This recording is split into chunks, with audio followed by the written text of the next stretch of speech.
नमस्कार साथियों, स्वागत है आपका अपने YouTube चैनल में।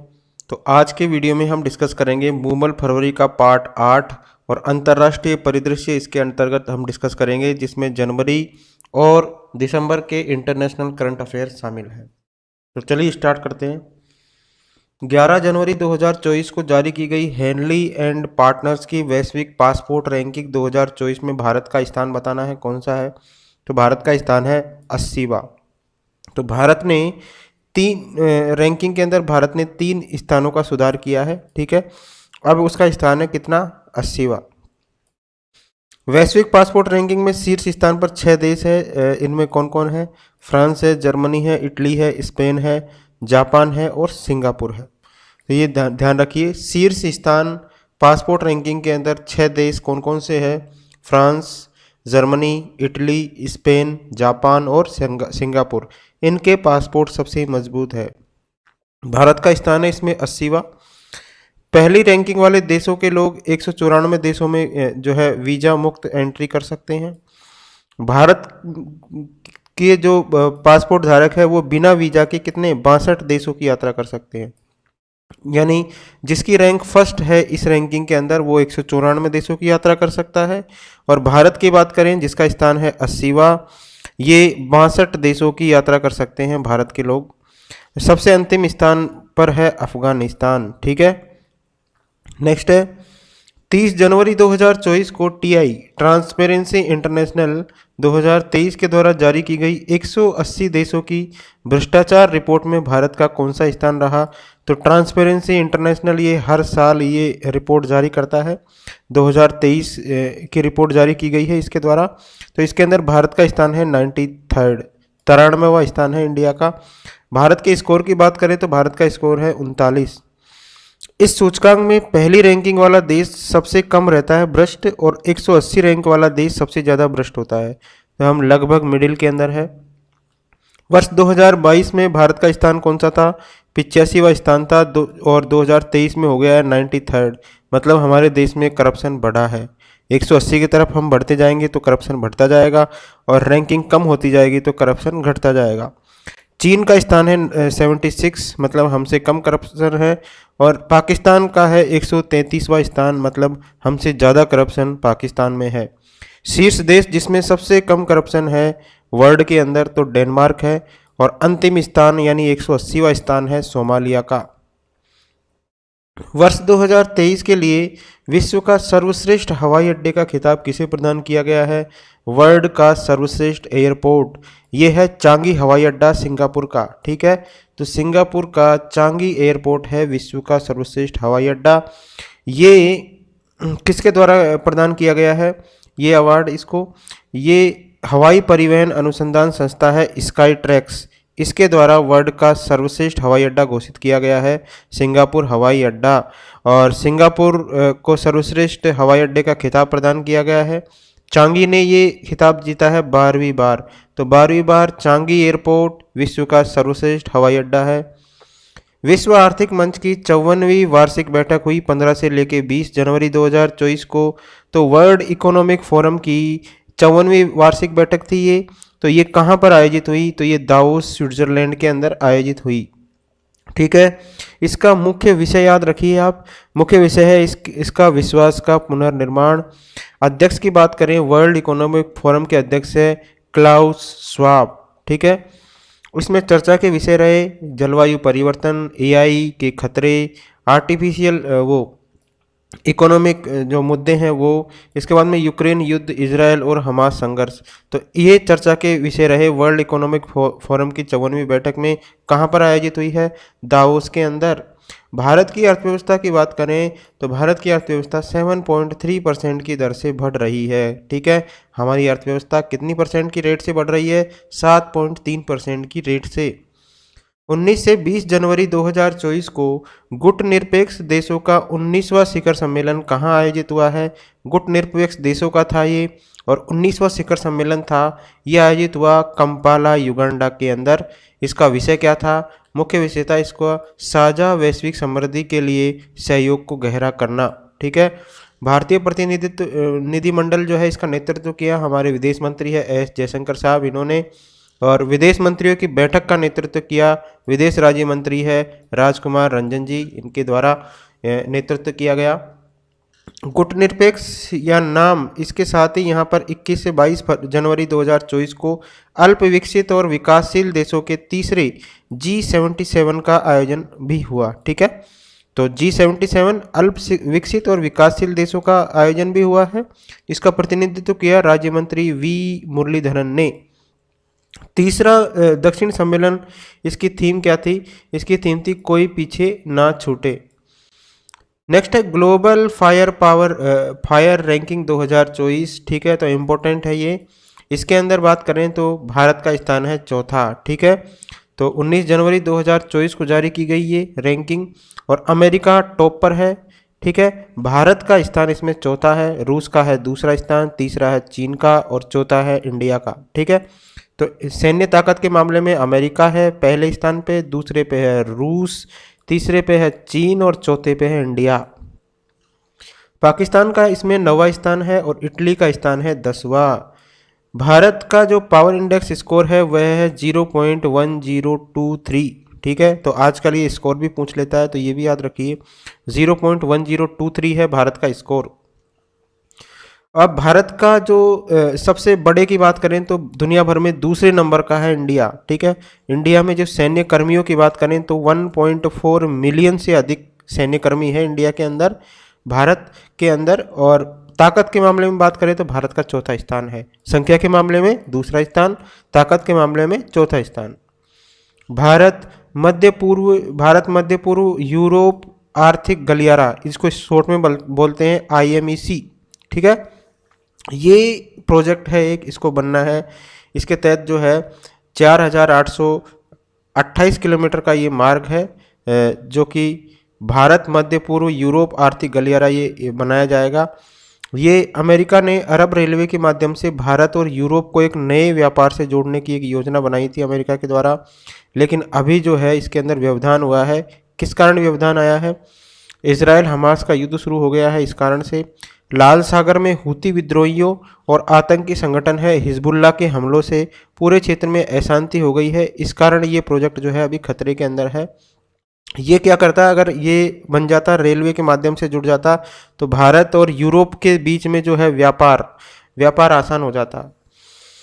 IMEC पर G20 शिखर सम्मेलन हुआ था नई दिल्ली के अंदर, तो सम्मिलित देशों ने इस पर साइन भी किए थे।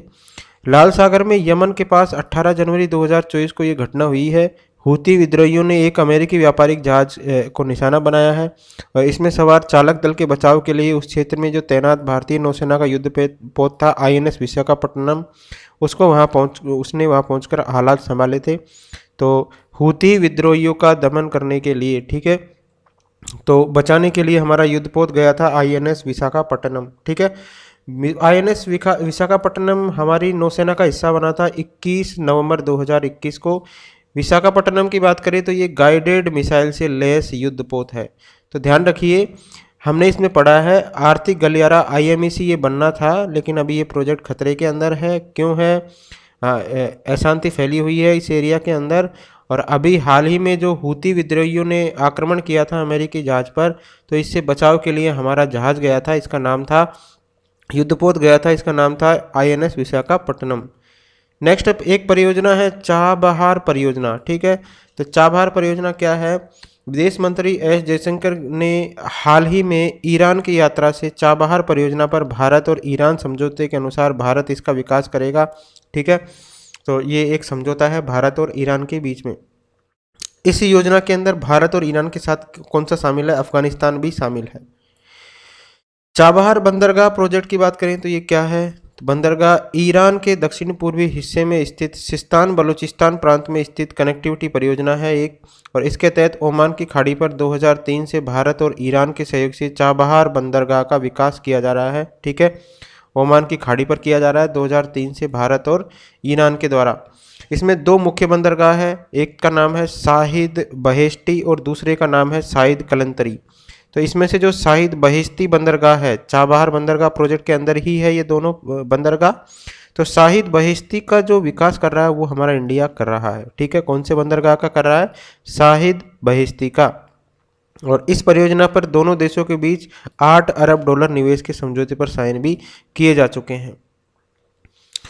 तो इससे भारत को फायदा होगा, ठीक है।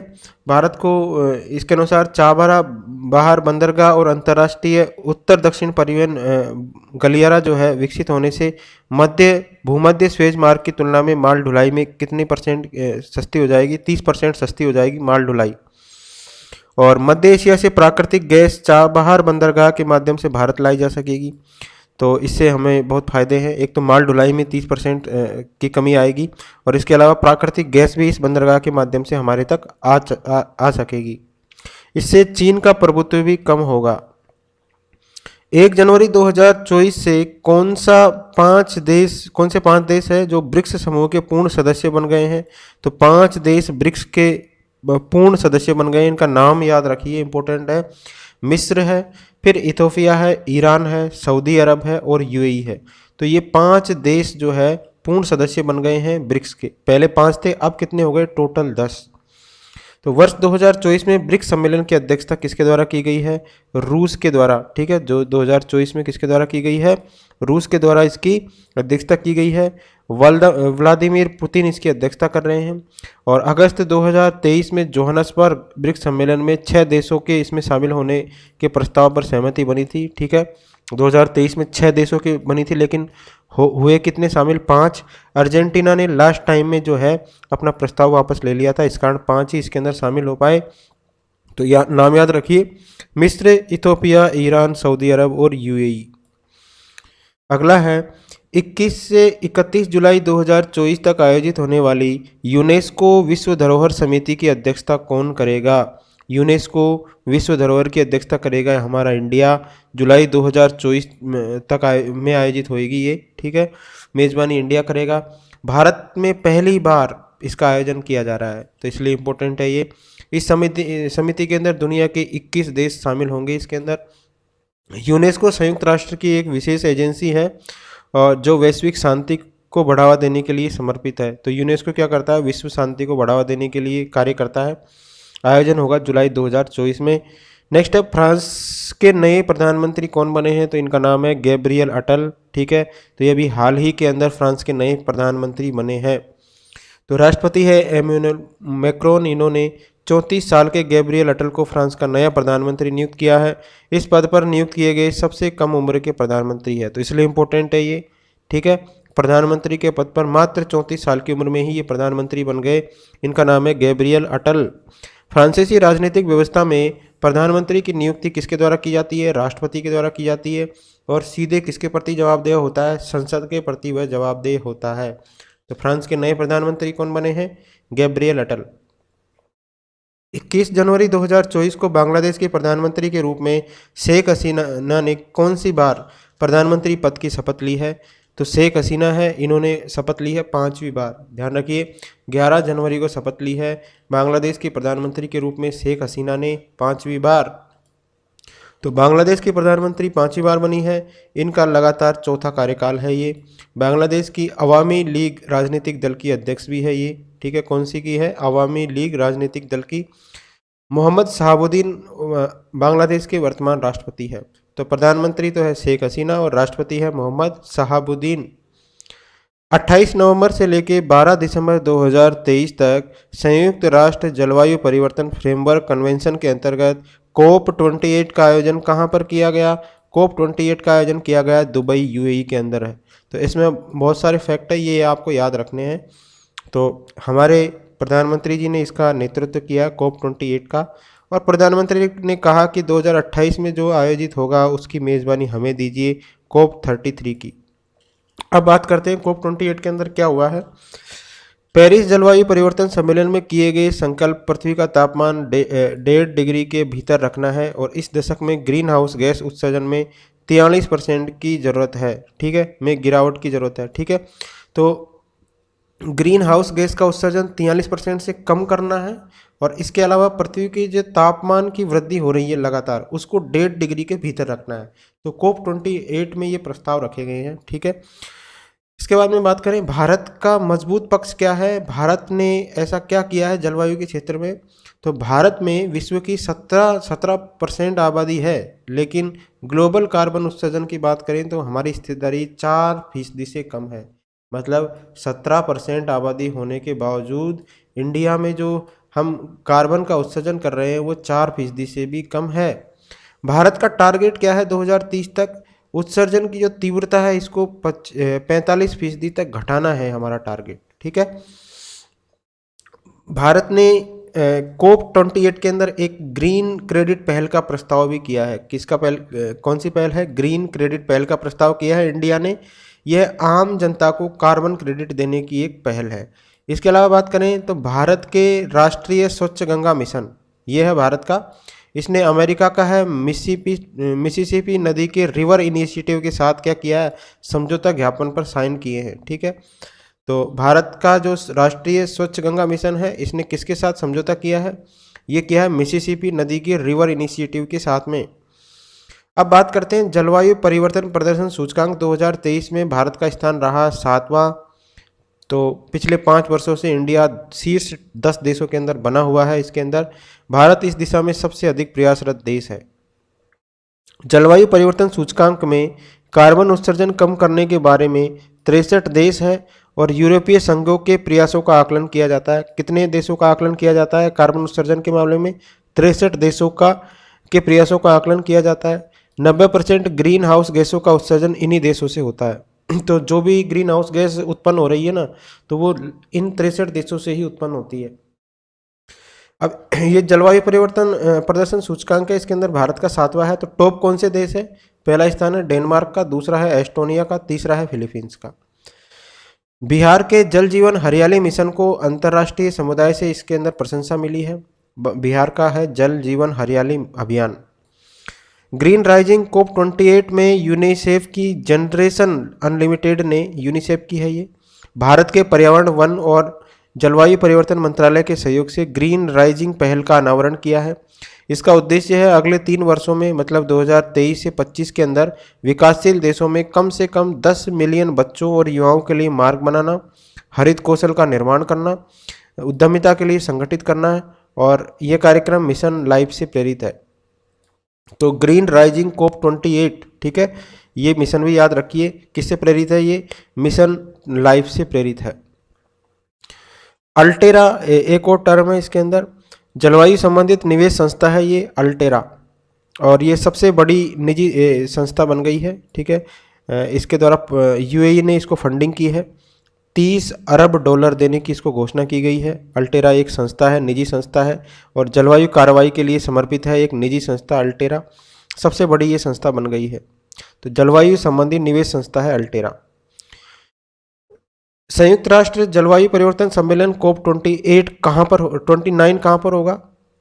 तो 28 तो दुबई के अंदर हुआ है और 29 होगा बाकू अजरबैजान के अंदर। ग्लोबल स्टॉक टेक की बात करें तो जीवाश्म ईंधन, कोयला, पेट्रोल, गैस के उपयोग के बजाय ऊर्जा के स्रोतों में बदलाव लाने का एक ऐतिहासिक समझौता, जिसे अंतिम रूप से स्वीकार कर लिया गया है। 2050 तक net zero green house gas उत्सर्जन का टारगेट रखा गया है। तो ग्लोबल स्टॉक टेक एक समझौता है और इसके अंतर्गत क्या है कि जीवाश्म ईंधनों के बजाय ऊर्जा के स्रोतों में बदलाव लाना है। नेक्स्ट है, टाइम मैगजीन ने वर्ष 2023 के लिए किस खिलाड़ी को एथलीट ऑफ ईयर से नामित किया है? तो टाइम मैगजीन ने 2023 के लिए एथलीट ऑफ द ईयर का अवार्ड दिया गया है, नामित किया गया है लियोनेल मेसी को। अर्जेंटीना के फुटबॉलर है, फुटबॉल आइकॉन है लियोनेल मेसी। इनको 2023 का time athlete of the year चुना गया है। हाल ही में लियोनेल मेसी को 8वीं बार बैलोन डी'ओर पुरस्कार भी प्रदान किया गया है। तो 2 है इनके पास, बैलोन डी'ओर पुरस्कार से सम्मानित हो चुके हैं और टाइम मैगजीन ने एथलीट ऑफ द ईयर का अवार्ड दिया है। टाइम मैगजीन ने किसे वर्ष 2023 का पर्सन ऑफ द ईयर चुना है? पर्सन ऑफ द ईयर चुना है टेलर स्विफ्ट को। टेलर स्विफ्ट है स्पॉटिफाई पर सबसे फेमस पसंदीदा कलाकार है ये, और संगीत और व्यापक प्रभाव को रेखांकित करते हुए टेलर स्विफ्ट को ये प्रदान किया गया है पर्सन ऑफ द ईयर का अवार्ड। 8 दिसंबर 2023 को 91वीं इंटरपोल महासभा का आयोजन कहाँ किया गया? 91वीं थी इंटरपोल महासभा, इसका आयोजन वियना ऑस्ट्रिया के अंदर किया गया। इस महासभा में भारतीय प्रतिनिधिमंडल के रूप में सीबीआई थी और राष्ट्रीय जांच एजेंसी ने इसके अंदर भाग लिया था, एनआईए ने। नेक्स्ट, संयुक्त राष्ट्र ने वर्ष 2024 को किस वर्ष के रूप में मनाए जाने की घोषणा की है? ध्यान रखिए, संयुक्त राष्ट्र ने 2023 को इंटरनेशनल मिलेट्स ईयर जो है अंतर्राष्ट्रीय बाजरा दिवस वर्ष के रूप में मनाया था, और 2024 को मनाया जाएगा अंतर्राष्ट्रीय ऊंट वर्ष, कैमलिट्स जिसको इंग्लिश में बोलते हैं। कैमलिट्स यानी ऊंट प्रजाति के जीवों को विभिन्न समुदायों के जीवन में महत्वपूर्ण भूमिका को रेखांकित करते हुए संयुक्त राष्ट्र ने वर्ष 2024 को अंतर्राष्ट्रीय ऊंट वर्ष के रूप में मनाए जाने की घोषणा की है। तो 2024 को मनाया जाएगा अंतर्राष्ट्रीय ऊंट वर्ष के रूप में। अंतर्राष्ट्रीय ऊंटों की प्रजाति को संरक्षित रखने के लिए मनाया जाएगा। जैसे ऊंटों की प्रजाति के जीवों में आ जाता है लामा हुआ, अल्पाका हुआ, विकुना हुआ, बैट्रियल ऊंट हुआ, ड्रोमेट्रीज हुआ, गुआनकोस हुआ। ये सारे ऊंट स्वदेशी लोगों के लिए और स्थानीय समुदाय के लिए एक आजीविका के लिए महत्वपूर्ण है। इसलिए 2023 को हमने मनाया था इंटरनेशनल मिलेट्स ईयर, और 2024 को मनाएंगे किसके रूप में? International camelids year. ठीक है। नेक्स्ट है ग्रीन वॉइस 2050 परियोजना। ये क्या है? तो यह परियोजना वर्ष 2019 में नॉर्वे सरकार और अंतर्राष्ट्रीय समुद्री संगठन है आईएमओ, इसके बीच में शुरू हुई थी। एक ये साझेदारी परियोजना है। इसका लक्ष्य है शिपिंग उद्योग को न्यू कार्बन वाले भविष्य के उद्योग से में बदलना। ये प्रोजेक्ट भारत सहित 12 देशों के अंदर चल रहा है। ठीक है। तो ग्रीन वॉइस 2050 परियोजना भारत सहित 12 देशों में चल रहा है। 2019 में शुरू किया था नॉर्वे सरकार और आईएमओ ने। आईएमओ की बात करें, इंटरनेशनल समुद्री संगठन, तो 8 दिसंबर 2023 को भारत को वर्ष 2024 और 25 2 वर्षों के लिए सर्वाधिक मतों से अंतर्राष्ट्रीय समुद्री संगठन परिषद के लिए पुनः चुना गया है। यह संगठन अंतर्राष्ट्रीय समुद्री व्यापार में सर्वाधिक रुचि वाले 10 राष्ट्रों की श्रेणी में आता है। इस संगठन में भारत के साथ साथ कौन कौन से देश हैं? भारत के साथ साथ है Australia, Brazil, Canada, France, Germany, Netherlands, Spain, Sweden और संयुक्त अरब अमीरात। आईएमओ की स्थापना कब हुई थी? ये हुई थी 1948 के अंदर, और 1958 में ये अस्तित्व में आया था।